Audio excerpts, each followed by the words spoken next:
Ассалаумағалейкум, құрметті Атырау әуесқой балықшылары. Көктем келді, көп адамдар жайыққа қармақтарын лақтырып, балық аулап, рахат сезімге бөленіп жатқан кезде саналарында тек қана бір сұрақ, яғни запрет қашан болады деген.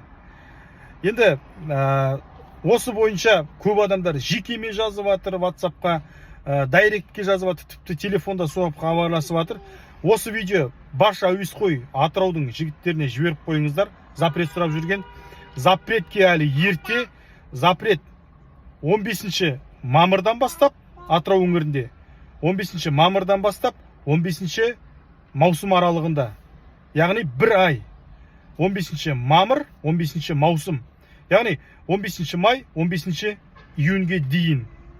Ал мынау тұрған Құрманғазы районында ояқта бір ай ерте, яғни 20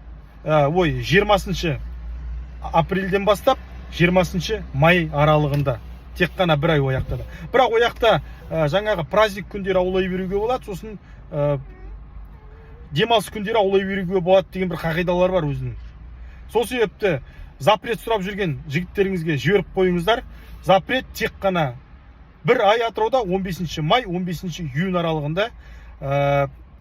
Бірақ мынау ақжайығымызда балық көңілді көншітпейді, өте тіпті ренжітеді, аз. Кеше балыққа шығып келгем, мынау рибоходный каналға, балық тіпті жоқтың қасы, кішкентай тормандар.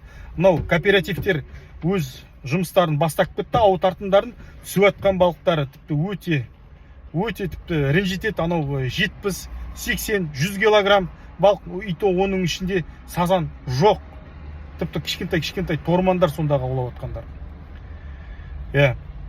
Сол себепті осындай жаңалық, жалпы запрет сұрап жүрген жігіттеріңе жіберіп қойыңыздар.